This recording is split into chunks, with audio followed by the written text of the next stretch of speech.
디그리를 줍니다.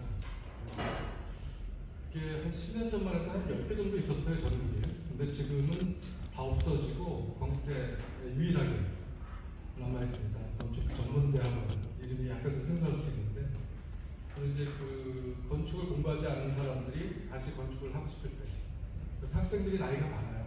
30대, 40대, 심지어 50대도 있고, 좀 사회생활을 하다가 오시는 분들도 있고.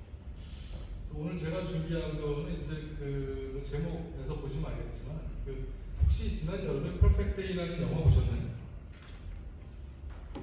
빌 벤더스 감독이 그 제목을 그대로 저는 연상해서 찍었는데, 그러니까 굉장히 좋아하는 감독이고, 뭐 물론 이게 이제 일본 영화이긴 하지만 빌 벤더스가 독일 감독이고, 그분은 이제 80년대 초부터 그 베를린 천사의 시 그 영화 나올 때부터 굉장히 관심 있게 보고 그동안에도 좋은 작품 많이 하시는.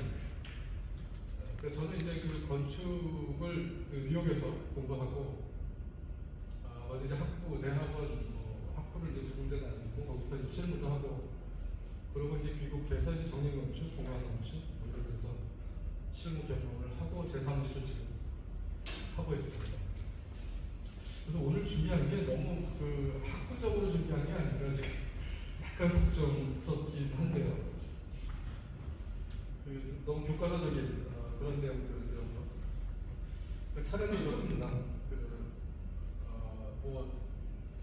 근데 저는 이제 당연히 그냥 기본적으로 이제 그 건축의 기본적인 얘기들 먼저 하고, 그러고 나서 이제 저에 대한 집에 대한 생각, 그리고 이제 세계 주택인데 이게 이제 대중소입니다.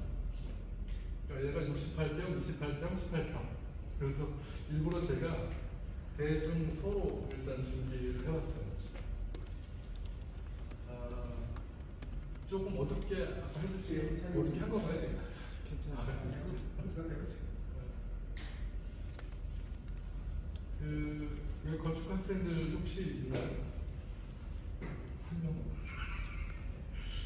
한 명인가요?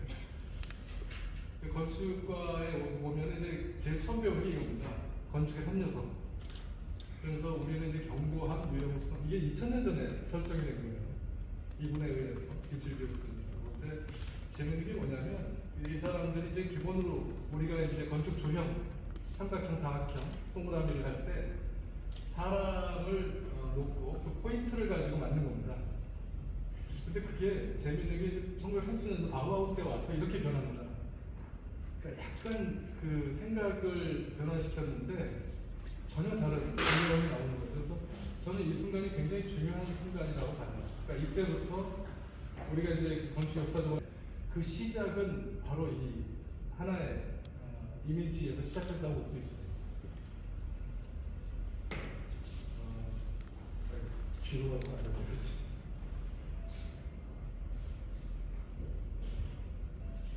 근데 이제 저희가 이제 오늘은 이제 주택 관련이라고 저는 듣고 왔기 때문에 그 주택이 뭔지에 대한 정의가 좀 있어요. 저희가 이제 그 어떻게 보면 교과서 같은 이제 앞에 몇 장 있기 때문에 지루하실지 모르겠지만 빠르게 좀 넘어가겠습니다.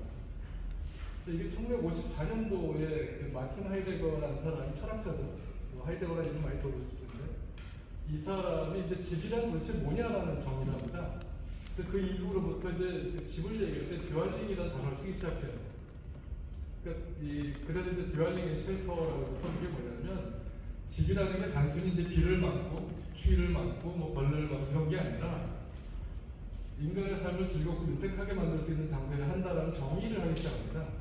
그러니까 굉장히 중요한 거예요, 사실은. 이런 제가 지금 요약해가지고 말씀드린 서너 가지가 저희가 이제 건축 활동을 하고 건축 공부를 하고 이 행위를 할 때 기본이 뭐가 있어야 될 거 아니에요. 그냥 뭐 좋아서 했어 뭐 이런 거보다는 이제 그런 내용들입니다. 근데 재미있는 게 이게 그 번역을 하다 보니까 이렇게 됩니다. 천지신명. 이 사람이 한 얘기를 한국말로 하다 보니까 이게 하늘, 땅, 신성한 인간이거든요. 여기 있는 포폴드가 그 주택에는 무조건 들어가야 된다라는 걸 강조하는데 마지막에 그게 월드 스카이 데버리티스 모로예요. 그러니까 이게 번역하면 하늘, 땅, 신성 그래서 천지신명입니다. 그러니까 이 사람이 알고 있는지 모르겠는데 아주 딱 떨어지는 그런 내용이죠. 결국은 우리가 건축에서 추구하는 건 바로 이겁니다. 유토피아입니다. 그러니까 이제 지상의 최고의 장소를 만드는 거죠. 집이라는 것은. 근데 재미있는 것은 얘는 이것도 1510년에 이제 토마스 무어가 유토피아라는 단어를 처음 얘기를 하기 시작하는데, 그때 이 단어를 설정한 게 뭐였냐면 언터포스, 우터포스라 가지고 갈 수 없는 땅, 갈 수 없는 곳, 미지의 세계 뭐 이런 걸로 정의를 내립니다. 그래서 이 네버랜드라는 게 여러분들 기억하실지 모르겠지만 피터팬 기억나시나요? 피터팬에 보면 거기 네버랜드라고 나와요. 그게 이제 갈 수 없는 땅, 유토피아를 얘기하는 겁니다. 피터팬에서. 그러니까 이거랑 약간 헷갈릴 수 있는데 플라톤의 유토피아하고는 전혀 다른 정의입니다. 이거는 이제 플라톤이 이제 군주론, 리퍼블릭 이런 걸 할 때 이제 이거는 정치적 유토피아를 얘기하는 거고, 저희가 다룰 것은 토마스 무어의 1516년에 시작된 공간적 유토피아. 그러니까 모든 건축가가 이걸 공통적으로 추구하는 거죠. 그래서 그때 실렸던 그 이미지입니다. 갈 수 없는 곳 유토피아. 근데 그게 이제 제가 외국에서 공부를 하고 한국에서 자랐고 이러다 보니까 약간 동서양의 어떤 걸 가지고 저는 생각을 참 많이 하는데, 동서양이 엄청난 차이가 있습니다. 유토피아에. 그러니까 아까 서양은 갈 수 없는 곳이라는 정의를 했는데, 이 동양은 갈 수 있는 곳입니다. 그러니까 아직 발견되지 않은 곳. 바로 옆에 있을 수도 있는데 아직 모르기 때문에 못 간 것 뿐이지, 그게 갈 수 없는 곳이라는 정의를 하지 않습니다. 그래서 여기에 보면 이제 부릉도원, 도원경, 도원향 뭐 이런 말들이 재밌는 게 뭐냐면 이게 다 복숭아 도자가 들어갑니다. 그러니까 복숭아가 있는 곳. 그러니까 왜 손오공 보면 혹시 기억나세요? 손오공에? 그 복숭아를 먹으면 불멸한다는 내용이 여기에 나옵니다. 그러니까 그게 다 이런 데서 온 얘기죠. 그러니까 복숭아가 무슨 과수원 있는 그런 곳을 이상향으로 동양에서 설정을 하고, 아직 발견하지 못했지만 언젠가 갈 수 있는 곳이라는 것이, 그러니까 이게 완전 반대예요, 사실은. 서양은 갈 수 없는 곳이라고 아예 정의를 하고, 동양은 갈 수 있지만 아직 발견되지 않은 것처럼 갈 수 있어. 이런 정의가 되죠. 그런데 그런 것들을 가지고 벌써 2000년 동안 이렇게 계속 다른 어떤 장소에 대한 생각을 갖고 있습니다. 그럼 이제 한국적, 저는 이제 그게 재밌는 게 뭐냐면 외국에서 공부를 하잖아요. 그러면 이제 한국 전통 미학에 대해서 더 공부를 하게 됩니다. 왜냐면 잘 모르니까. 근데 이제 한국에서 공부를 하면 별로 관심을 안 가져요. 왜냐면 너무 당연한 거기 때문에 뭐 주변에 있고 야 그게 뭐 중요하냐? 뭐 이런 생각 같은데, 저희한테는 도리어 더 이게 중요한 것으로 느껴져서 공부를 하다 보면, 이거는 이제 뭐 TV에서 요새 많이 나오더라고요. 거미블루 화이트라고 해가지고 너무나 멋진 말이죠. 검소하지만 누추하지 않고 화려하지만 상처스럽지 않다. 김부식 선생이 이제 백제에 있는 성이나 뭐 이런 것들을 갖고 얘기했다고 하더라고요. 굉장히 멋진 말입니다. 근데 이것보다도, 그러니까 저희의 이제 전통 미학을 근대에 와서 정리한 사람이 바로 이분입니다. 최순우 선생. 이분의 얘기에 좋은 게 많아요. 그리고 건축가들이 대부분 한국 전통 건축을 얘기할 때 이분의 얘기에 기대서 얘기를 합니다. 그 기준이 이 사람이라는 거죠. 그래서 우리 건축에 있어서 뭐 1세대라고 할 수 있는 김수건, 김중업 그런 분들도 항상 이분을 거론합니다. 최순우 선생이 말하기를 이랬다. 항상 이런 식으로. 근데 여기서 재밌는 게 뭐냐면 이 덤벙주초라는 겁니다. 이게 전통 건축을 할 때 서양처럼 땅을 파고 막 기초를 만들고 뭐 이러는 게 아니고, 한국에서는 그 땅의 지형을 그대로 놔두고 그 돌을 주변에서 가져와 가지고 그 돌을 기초로 놓고 그 위에 기둥을 세웠다고 합니다. 그러니까 아주 자연적으로 그걸 이제 받아들인 거죠. 있는 그대로를 그대로 놔두고 하고 싶다라는 게 정확하게 여기서 나오고요. 그리고 동양의 미학, 한국의 미학에는 이런 게 있다고 합니다. 적조미. 그러니까 뭐 이렇게 너무 아름다워서 슬픈, 너무 아름다워서 눈물이 난다, 뭐 이런 거 있잖아요. 서양 사람들은 그렇게 잘 안 합니다. 좋은 좋은 거고 나쁜 나쁜 거지. 그 두 가지가 왜 중복되느냐 이런 생각을 많이 합니다. 그래서 그러니까 언어에서 그렇게 나옵니다. 언어가 워낙 직설적이고 단순하기 때문에 이런 적조미를 잘 느끼지 못합니다. 실제로 언어가 굉장히 중요해요, 사실. 그런데 그렇다면 이제 저는 관심이 있었던 게 동북아시아권의 문화죠. 그러니까 한국, 중국, 일본. 그러니까 우리가 이제 동남아시아, 뭐 중앙아시아 이렇게 나누잖아요. 그러니까 동북아시아권 문화권은 이 세 나라를 항상 얘기합니다. 한국, 중국, 일본. 근데 일본도 아주 재미있는 미학이 있죠. 와비사비라는 말이 있습니다. 이 사람들은 불완전함의 미학을 굉장히 추구합니다. 부족한 것의 아름다움. 그래서 왜 음식 먹을 때도 보면 이렇게 부족하게 나오잖아요.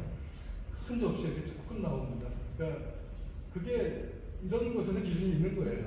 이들은 항상 부족한 것, 불완전함 이런 것에서 최고의 미학을 추구합니다. 그런데 여기서 재미있는 게 이겁니다. 바로 이도다완이라고 해가지고 워낙 얘네들 다도를 중요시하잖아요. 그래서 이도다완은 찻잔 하나에 정말 뭐 수십억이 될 겁니다. 지금 도쿄 가면은 요거 전시된 것도 있어요. 근데 그게 우리나라 막사발이었어요. 실제로 그거는 자료에도 나옵니다.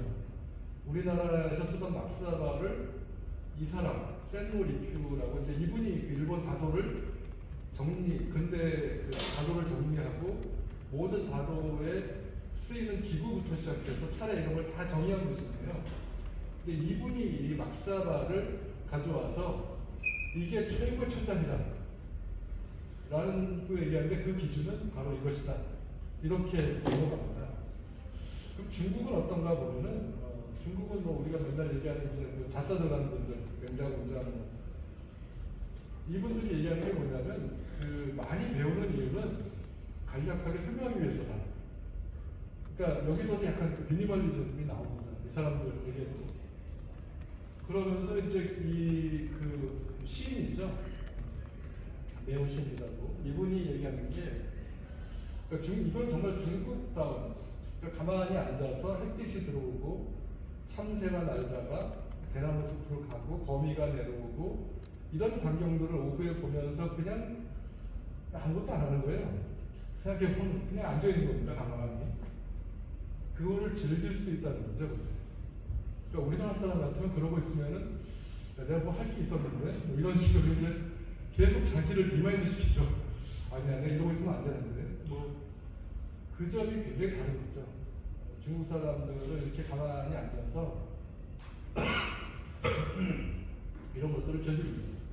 그래서 이제 세 나라를 이제 하고 나면 결국 이제 서양하고 이제 비교를 해보면 여기 이제 전체 정리인데 서양은 건축이 시작될 때부터 항상 이 수직성을 강조했어요. 왜냐하면 이들은 처음부터 신에게 가기를 바랬기 때문에. 그래서 이제 흔히 얘기하는 이런 지구라트, 시타델, 마니몬 이런 지금 뭐 3,000년, 4,000년, 5,000년 된 것들을 찾아보시면 최종 목표는 위로 올라가는 겁니다. 항상 수직을 요구했어요, 이 사람들은. 그런데 동양은 그렇지 않습니다. 동양은 그때부터 지금까지 항상 수평을 요구했죠. 그러니까 그것도 반대의 어떤 추구하는 방향이 있었습니다. 근데 정말 재밌는 게 뭐냐면 지금 21세기잖아요. 그러니까 2000년 들어와서 21세기 들어와서 건축의 모든 것들이 다시 정리됩니다. 사실 그게 하나로 정리하면 이 말이에요. 삼고시대에서 삼저시대로 넘어갔다라고 얘기합니다. 그러니까 이 삼고시대라는 거는 이제 20세기까지는 모든 게 크고 무겁고 넓고 이런 걸 요구했어요. 그러니까 제가 뭐 뉴욕에 있었지만 거기 보면 이제 엠파이어 스테이트 빌딩이라든가 뭐 크라이슬러라든가 뭐 이런 것들은 이제 더 이상은 이제 그렇게 좋은 평가를 받지 못합니다. 그러니까 지금은 이제 3조 시대에서 이제 이런 얘기들이 실제 많이 쓰는 단어입니다. 그러니까 약한 건축, 그리고 아주 소프트한 건축.